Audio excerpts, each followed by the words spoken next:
Hello everyone, welcome to success with Rai academy. 22 मई 2024 के दैनिक जागरण के राष्ट्रीय संस्करण को आज की इस वीडियो में हम डिस्कस करेंगे। तो चलिए वीडियो को स्टार्ट करते हैं। और यहाँ पर सबसे पहली न्यूज़ बनाई गई है वो है सिसोदिया का आचरण लोकतांत्रिक सिद्धांतों के साथ विश्वासघात, हाई कोर्ट।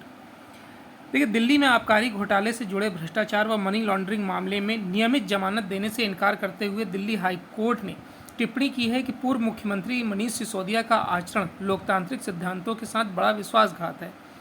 यह मामला सिसोदिया द्वारा सत्ता के गंभीर दुरुपयोग और विश्वास के उल्लंघन को दर्शाता है।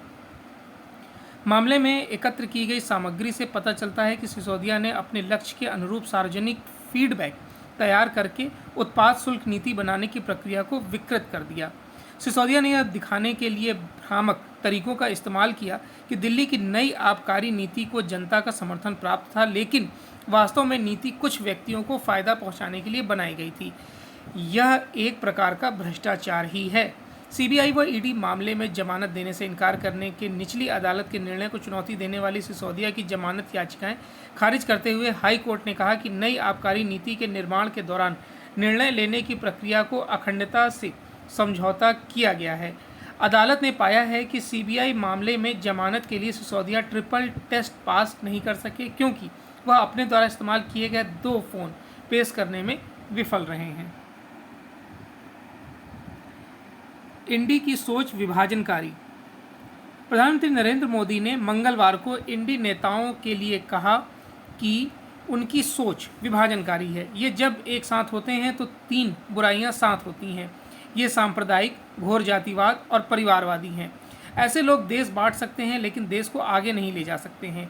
इंडी के लोगों ने पहले तो बिहार के उद्योग व्यापार का पलायन करवाया और अब ये लोग बिहार के परिश्रमी साथियों का अपमान करने में जुट गए हैं। बीएम ने बिना किसी का नाम लिए पंजाब में कांग्रेस नेता ने जो एक बयान दिया था कि बिहार और उत्तर प्रदेश के लोग पंजाब को हथियाना चाहते हैं, वहाँ उस बात पर इन्होंने प्रतिक्रिया दी है।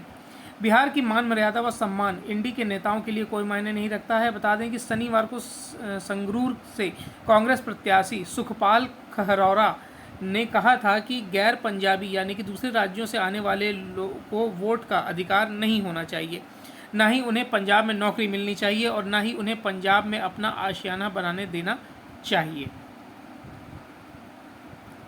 नेक्स्ट न्यूज़ पर आते हैं। बिहार में चुनावी रंजिश में 4 लोग की गोली मारकर हत्या। स्किप करेंगे इस न्यूज़ को। अनुच्छेद 370 के निरस्तीकरण फैसले के खिलाफ याचिकाएं खारिज कर दी गई हैं और इसको सुप्रीम कोर्ट ने जम्मू कश्मीर से अनुच्छेद 370 को निरस्त करने पर अपने फैसले के खिलाफ दायर पुनर्विचार याचिकाओं को खारिज कर दिया है। शीर्ष अदालत ने 11 दिसंबर 2023 को सर्वसम्मति से अनुच्छेद 370 के प्रावधानों को निरस्त करने के केंद्र सरकार के फैसले को बरकरार रखा था। इस फैसले पर पुनर्विचार की मांग करते हुए कई याचिकाएं दाखिल की गई थी। प्रधान न्यायाधीश डीवाई चंद्रचूड़ की अध्यक्षता वाली 5 जजों की संविधान पीठ ने चैम्बर में याचिकाओं पर विचार किया और पुनर्विचार याचिकाओं को खुली अदालत में सूचीबद्ध करने के अनुरोध को खारिज कर दिया। संविधान पीठ ने कहा कि पुनर्विचार याचिकाओं पर गौर करने के बाद रिकॉर्ड पर स्पष्ट रूप से कोई त्रुटि मालूम नहीं होती है।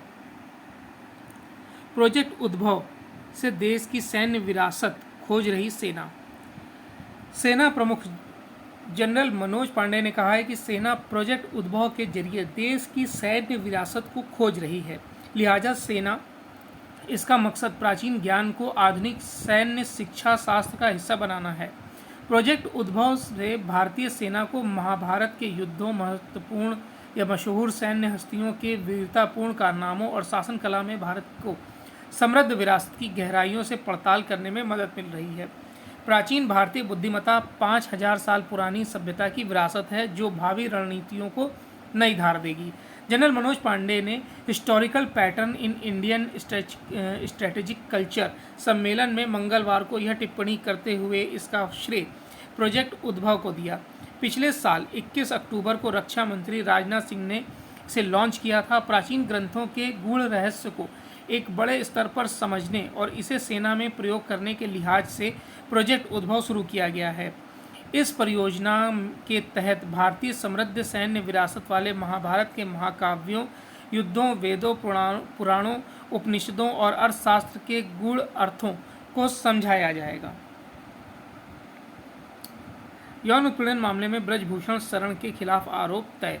महिला पहलवानों के यौन उत्पीड़न मामले में आरोपित भारतीय कुश्ती महासंघ के पूर्व अध्यक्ष ब्रजभूषण शरण के खिलाफ कोर्ट ने यौन उत्पीड़न और धमकी और महिला की गरिमा को ठेस पहुंचाने के आरोप तय किए हैं। राउस एवेन्यू कोर्ट की अतिरिक्त मुख्य मेट्रोपॉलिटन मजिस्ट्रेट प्रियंका राजपूत ने आरोप तय करते हुए ब्रजभूषण से पूछा कि क्या वह उन पर लगाए गए आरोपों को स्वीकार करते हैं। जवाब में ब्रजभूषण ने कहा, इसका सवाल ही नहीं उठता है।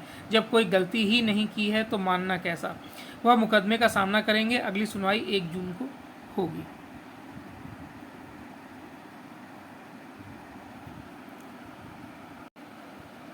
नेक्स्ट न्यूज़ है कि आरोप पत्र पर संज्ञान लिए जाने के बाद क्या गिरफ्तारी की वैधता पर हो सकता है विचार। जमीन घोटाले से जुड़े मनी लॉन्ड्रिंग मामले में जेल में बंद झारखंड के पूर्व मुख्यमंत्री हेमंत सोरेन को सुप्रीम कोर्ट से फिलहाल कोई राहत नहीं मिली है। कोर्ट ने मंगलवार को सोरेन के वकील से कहा है कि निचली अदालत ईडी द्वारा दाखिल आरोप पत्र पर संज्ञान ले चुकी है। फिर आप बताइए कि इसके बाद भी क्या सुप्रीम कोर्ट गिरफ्तारी की वैधता पर विचार कर सकता है। आपकी नियमित जमानत अर्जी भी खारिज हो चुकी है। ऐसे में आप संतुष्ट करें कि क्या शीर्ष अदालत मामले पर विचार कर सकती है, और अगर शीर्ष अदालत विचार करती है तो उन दोनों आदेशों का क्या होगा। न्यायमूर्ति दीपांकर दत्ता और सतीश चंद्र शर्मा की पीठ ने झारखंड मुक्ति मोर्चा नेता की पैरवी कर रहे वरिष्ठ वकील कपिल सिब्बल से कहा कि इस मामले में बाद में जो घटनाक्रम हुए हैं उनको लेकर कोर्ट को संतुष्ट कीजिए।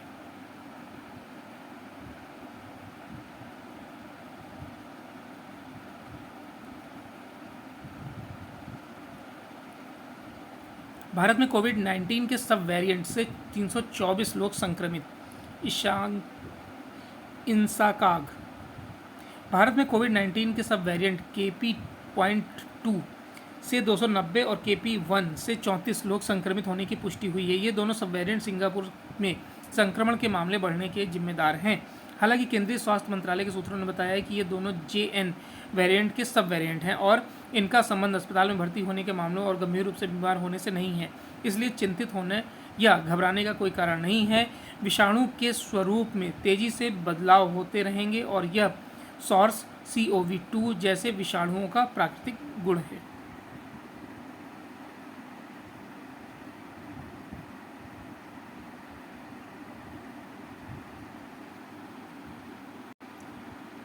नेक्स्ट न्यूज़ है कि भविष्य के लिए प्रत्येक सेना का सर्वोत्तम उपयोग किया जाना चाहिए। CDS।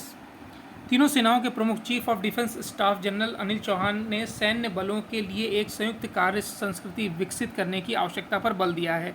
उन्होंने कहा कि इसमें प्रत्येक सेना की विशिष्टता का सम्मान करते हुए नए दृष्टिकोण के अनुरूप उसका सर्वोत्तम उपयोग किया जाए। उन्होंने भारत की सेनाओं को भविष्य के लिए तैयार रहने को प्रत्येक सेना के सर्वश्रेष्ठ को विकसित करने की आवश्यकता पर जोर दिया है। CDS जनरल अनिल चौहान ने यहां मंगलवार को मेजर जनरल समीर सिन्हा 22वें स्मृति व्याख्यान को संबोधित करते हुए मुख्य रूप से थिएटर कमांड को लागू करने की सरकार की महत्वाकांक्षी पहल के क्रियान्वयन से संबंधित विभिन्न पहलुओं पर चर्चा की है। इसे रक्षा क्षेत्र में बड़े सुधार के रूप में देखा जा रहा है।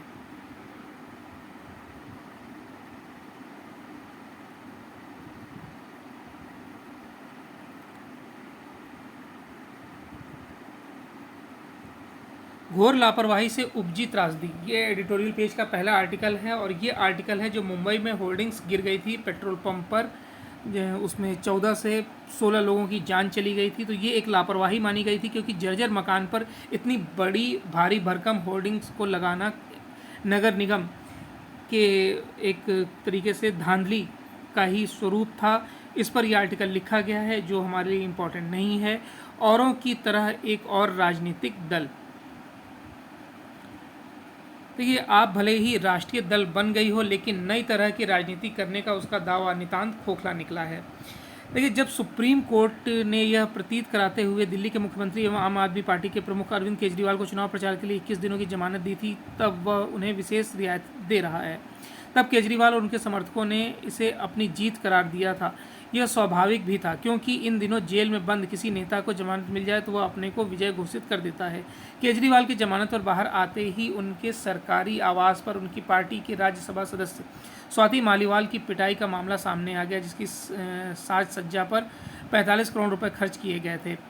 इस मामले ने केजरीवाल की स्थिति सिर मुड़ाते ही ओले पड़े जैसी कर दी। इसके लिए इस मामले में जुड़े सवालों का जवाब देना कितना मुश्किल है, इसे लखनऊ में अखिलेश यादव के साथ उनकी प्रेस कॉन्फ्रेंस के समय उनकी भाव भंगिमा से समझा जा सकता है।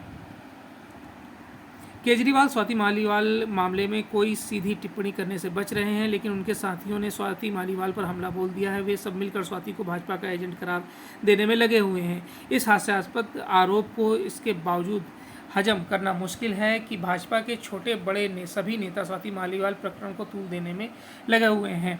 ऐसा हमेशा होता है, जब किसी दल के शासन वाले राज्य में महिला उत्पीड़न की कोई घटना होती है तो विरोधी दल आसमान सिर पर उठा लेते हैं। यह भी सदैव होता है कि जब कोई नेता या उसका करीबी महिला उत्पीड़न के आरोप से दो चार होता है तो उस दल के नेतागण भी तो रक्षात्मक रवैया अपना लेते हैं, लेकिन विरोधी दल उसे महिला विरोधी साबित करने के लिए हर संभव कोशिश करते हैं। प्रज्वल रेवन्ना मामले में भी ऐसा ही देखने को मिला। जो भी दल प्रज्वला को लेकर जनता दल एस और भाजपा पर हमलावर थे, वे विभव कुमार और केजरीवाल पर मुंह खोलने से बच रहे हैं। दरअसल अपने देश में महिला उत्पीड़न को लेकर जो भी गर्जन तर्जन होती है, उसका उद्देश्य पीड़ित महिला को न्याय दिलाना कम, राजनीतिक लाभ उठाना अधिक होता है। यह रवैया सभी दलों का है। भ्रष्टाचार विरोधी आंदोलन से उपजी आम आदमी पार्टी आज भ्रष्टाचार के गंभीर आरोपों में घिरी हुई है। उसके कई नेता जेल में हैं। केजरीवाल की माने तो शराब घोटाला नितांत फर्जी है, लेकिन समझना कठिन है कि यदि यह घोटाला फर्जी है तो फिर जिस शराब नीति को केजरीवाल ने सर्वश्रेष्ठ शराब नीति बताया था, उसे वापस क्यों लिया। भ्रष्टाचार से लड़ने का दावा करने वाली आम आदमी पार्टी देश का पहला ऐसा दल बन गई है जिसे भ्रष्टाचार में लिप्त होने के कारण आरोपित किया गया है। कोई पूछ सकता है कि क्या स्वाति मालीवाल का क्या होगा। उनका वही होगा जो प्रशांत भूषण, योगेंद्र यादव, आनंद कुमार, कुमार विश्वास, साजिया इल्मी, आशुतोष, मयंक गांधी, मुनीश राजदा समेत केजरीवाल के ना जाने कितने साथियों का हुआ। ये सब या तो निकाले गए या निकल गए या फिर खुद को ठगा महसूस कर किनारे हो गए। नेक्स्ट पेज है बिजनेस पेज। बिजनेस पेज पर पहली न्यूज़ है शेयर मार्केट की। $5 ट्रिलियन हुआ बीएसई का बाजार पूंजीकरण। मंगलवार को बीएसई में सूचीबद्ध कंपनियों का बाजार पूंजीकरण यानी कि मार्केट कैपिटलाइजेशन दिन के कारोबार के दौरान 5 ट्रिलियन यानी कि 5 लाख करोड़ डॉलर हो गया है कि रिकॉर्ड स्तर को छूने में कामयाब रहा। हालांकि कारोबार के अंत में 414.62 लाख करोड़ रुपए या फिर 4.97 ट्रिलियन डॉलर पर बंद हुआ। मंगलवार को मेटल, बिजली और केंद्रीय सार्वजनिक कंपनियों के शेयर भाव में सबसे अधिक तेजी देखने को मिली।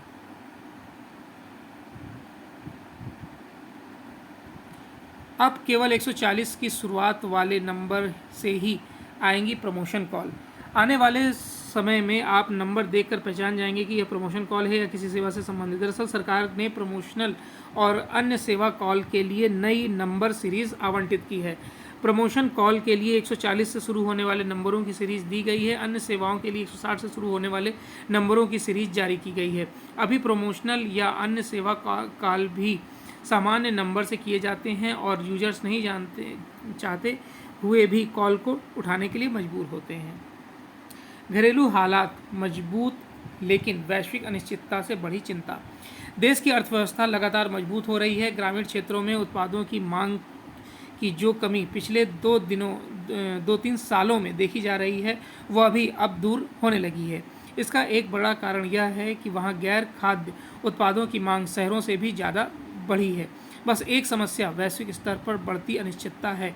भू राजनीतिक स्तर पर गतिविधियां परेशान करने वाली हैं और वैश्विक इकोनॉमी में उपेक्षित सुधार भी नहीं हो रहा है।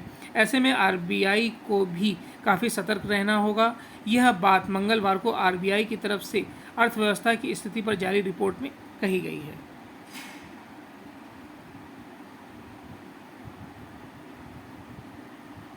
इजराइल के बचाव में उतरे अमेरिकी राष्ट्रपति बाइडेन।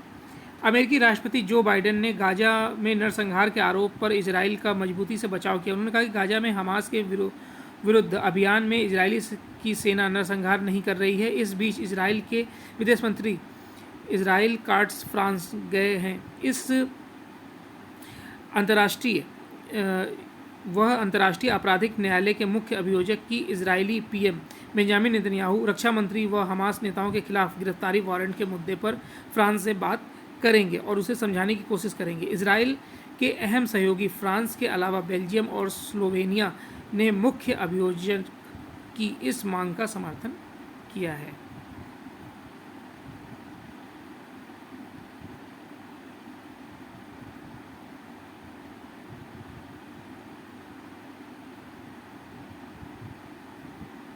जलवायु परिवर्तन पर द्वीपीय देशों की ऐतिहासिक जीत। एंटीगुआ और बारामुडा बहामास सहित छोटे द्वीपीय देशों के समूह ने मंगलवार को अंतर्राष्ट्रीय अदालत में जलवायु परिवर्तन के मुद्दे पर एक बड़ी जीत हासिल की है। यह देश समुद्र के बढ़ते स्तर को नियंत्रित करने के लिए जरूरी कदम उठाने की मांग कर रहे हैं। International tribunal for the law of the sea ने जलवायु परिवर्तन के मुद्दे पर अपने पहले फैसले में कहा कि समुद्र ग्रीन हाउस गैसों का अवशोषण करते हैं और इसे समुद्री प्रदूषण माना जाता है। ये आज का 22 मई 2024 का दैनिक जागरण का राष्ट्रीय संस्करण था। आई होप आपको वीडियो अच्छा लगा होगा। अगर वीडियो अच्छा लगा हो तो लाइक और शेयर कर दीजिएगा। वीडियो देखने के लिए धन्यवाद।